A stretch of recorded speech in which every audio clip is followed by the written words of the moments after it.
folks, welcome back to My Kitten Reads, and this is my Dewey's 24-hour readathon October 2021 vlog. So it's about nearly 10 to 11.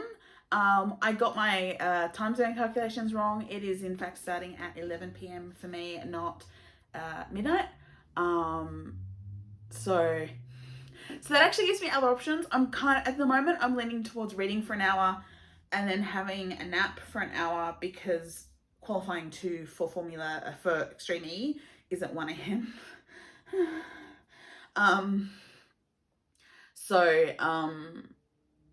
That's what I'm leaning towards at the moment, although the option is there that I could just read for 2 hours. But given that qualifying for Formula 1 is at 8 a.m. tomorrow morning, I might want to have that extra sort of dozy nap before Extreme E, because Extreme E tends to go for 2 hours. I will probably read through part of Extreme E, because Extreme E because it's a mission based pre-recorded motorsport, not a live motorsport, in a way, just because of the way that it runs and it's in a remote location and all that kind of stuff. There tends to be a lot of pre-packaged stuff, particularly on the environmental message, which gets repeated through the various sessions of the weekend. So I've already watched qualifying 1, so I've probably seen a lot of the packaged stuff, so I might read some during that as well. As to what I'm going to start with, I think I'm going to be good and start with Kim by Rudyard Kipling. This is the book that I have to read for university by the end of Monday night. Which I haven't started yet, but it is only 240 pages. It looks bigger than 240 pages, but that's because this is a Norton Critical Edition, which I love actually getting for my university classes, because it comes with all sorts of extra material, critical articles, context, like actual context from the time, so like reviews of the book from the time and all that kind of stuff. So that's great when you're writing an essay on the subject, but it does make the book look a lot fatter than it actually is. So it is only actually about 240 pages. So it's not a particularly long book. I'm not entirely sure what it's about. Apart from the back, I'm fairly sure it's about colonial India and therefore the British Empire. So I suspect I'm not going to love it. Because I don't think there would be a particularly nuanced viewpoint from a British author about colonial India written in, what, the 1800s or whenever it was written. When was it written? 1865, I think. So yeah, it's not likely to be a particularly nuanced view, which is probably going to irritate me. So maybe best to start reading it now for the first little sprint, and then I can read bits of it throughout the day tomorrow, while I read other more interesting stuff as well.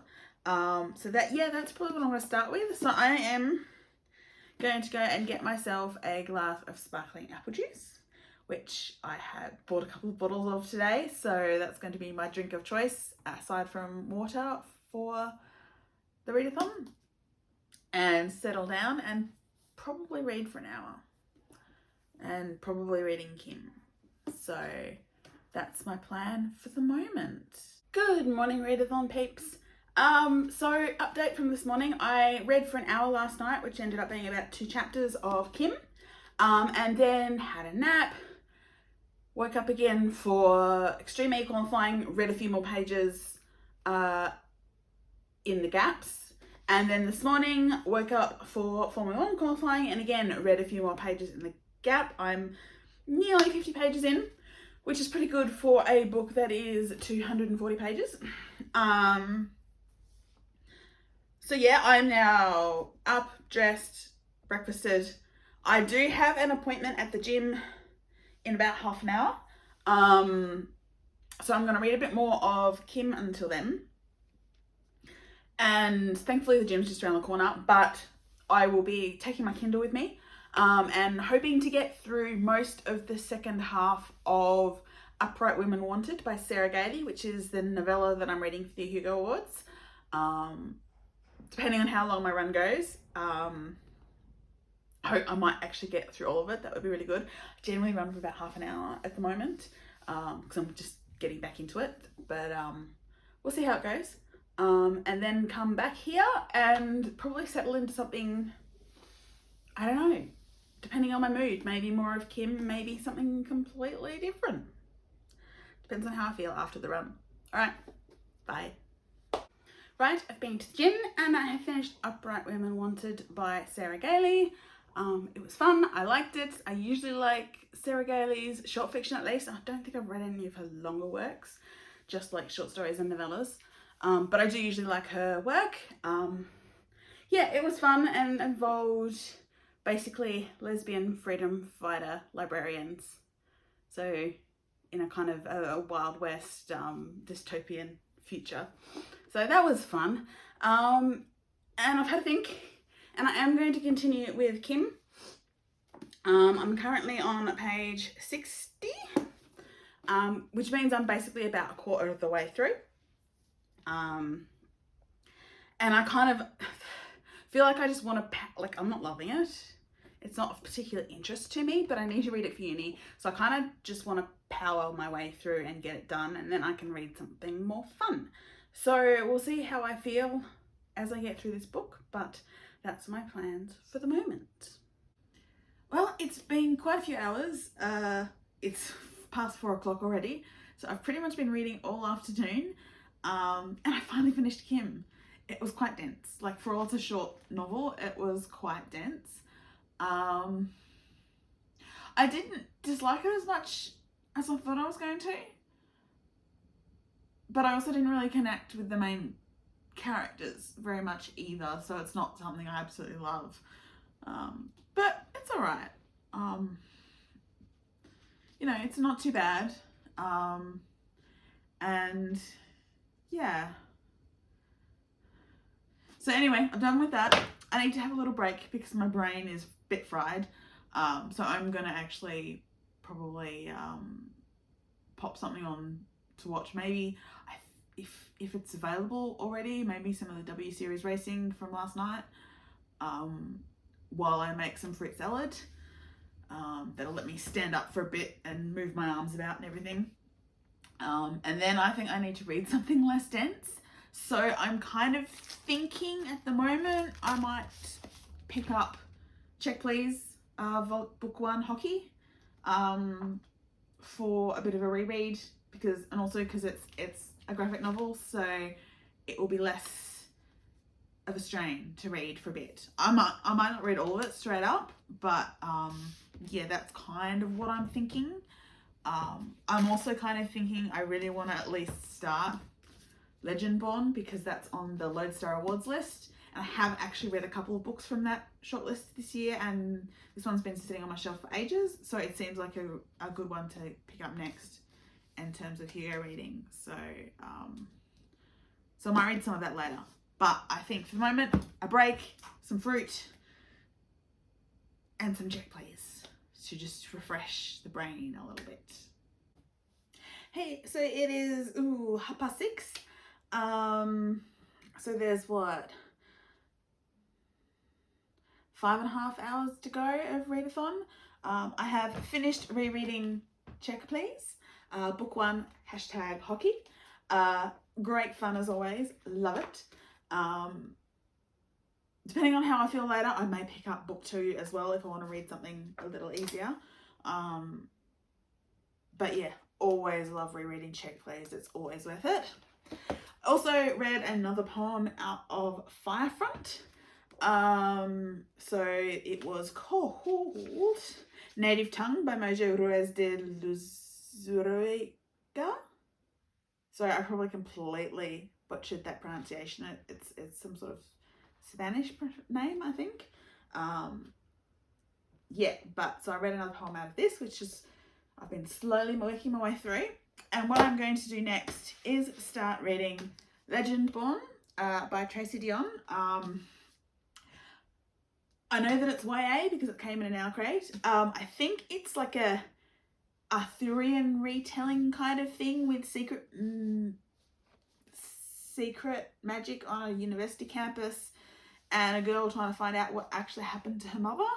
But it looks like fun. So I'm going to try and reread that. We're going to see how I go because, as sometimes happens when I spend all day reading, my neck and my back are starting to cramp and tense up. And so I'm going to find some heat packs and see if I can relax everything a bit while I read some of Legendborn. So we'll see how it goes.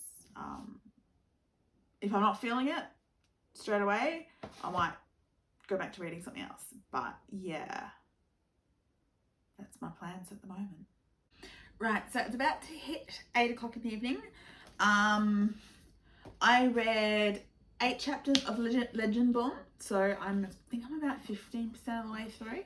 It's quite a long one. I think it's like 500 pages or something, or close to 500 pages. Yeah, 498 pages. So it's good. It's totally up my alley. I think reading Kim all day has worn out my ability to cope with new content, new story. So even though it's good, I don't want to really push it and make myself hate it, because I'm not in the mood for it. So I read 8 chapters, and that's a start. And hey, at least I won't actually have any compulsory reading anymore for uni, so I've got plenty of time for the rest of the year to read whatever I want to read. So yay. But still, it's a good start, and I am kind of enjoying it, so that's good. So what I've done is I've switched to Check Please Book 2, Sticks and Scones, which is again rereading, and it's a graphic novel, but I love it. I may also read another poem or two from Firefront. I'm just watching the time because the readathon finishes at 11 p.m. It's about to hit 8 p.m, but the semi-finals of Extreme E are at 9, and they will probably go for a couple of hours. So I'm going to read for the next hour, and then I'll probably keep reading bits and pieces when all like the pre-packaged stuff on Extreme E is happening, but not when the actual racing's happening. So yeah, this is probably not going to be my most productive readathon, but it's not going to be too bad. And I do love me a bit of Check Please. I'm going to grab myself some chocolate and something to drink, and yeah, enjoy the last hour of proper reading for Readathon. Alright, so Readathon is over for October 2021, and time to wrap up what I read, which was actually kind of quite a lot. It was a bit of a weird one. I was kind of a bit all over the place at times. It was complicated by A, I had motorsport to watch, and B, I had a university text to read that I didn't really want to read. So that slowed everything down a bit, but I did actually get some reading done. So I read the entirety of Kim by Rudyard Kipling. This is my uni text. It was 240 pages. It's, I suppose, technically a classic. Not really my thing. It was about an orphan boy born of British parents living in India because both his parents are dead, and he's basically been raised up on the streets, and so he behaves more like a native child, and he meets this Buddhist priest, lama, and kind of gets attached and follows him on various journeys, and then he finds out various things about his history, and he ends up getting an education and getting involved in the British government spying, and it's all of this. It's kind of weird. I didn't really like the characters very much, but it's reasonable. So yeah, I read all of that. I also finished off, and this is actually the only digital thing I read. I finished off the entire second half of Upright Women Wanted by Sarah Gailey, which is the novella that she has nominated for the Hugo Award this year. So it's a dystopian, so just sort of dystopian America, where, for example, technology exists, but because most of the resources that fuels that technology are used for the army and for the government keeping control, it's got a bit of an old-fashioned horse and cart kind of vibe to it. and you can only consume approved materials like books and pamphlets and DVDs and stuff. And these are distributed by official librarians who go around in there, like with their horses and stuff, delivering new approved materials and taking back no longer needed approved materials, that kind of thing. So it starts with this girl who has hidden herself away in the librarian cart because she's running away from home because her best friend, and in fact you find out pretty quickly, her girlfriend was executed for having unapproved materials. And her father was arranging her marriage to her girlfriend's ex-husband, who was a horrible person. And so she runs away to join the librarians, not realizing that the librarians are actually a cover, well, this particular group of librarians are a cover for a couple of lesbians and a non-binary person who go around smuggling people to the safe zone in Utah who have deviant relationships or deviant feelings, and distributing unapproved material as well as approved material. And so she ends up going on this journey with these lesbian freedom fighter librarians and learning a lot about herself and what she's capable of. And so it was really good. I really liked it. Then what I did was I reread Check Please Book 1, Hockey, as a graphic novel, which is my pie baking gay hockey player. So I love this, I love this. It's great. I then picked up Legend Born by Tracy Dion and read 8 chapters.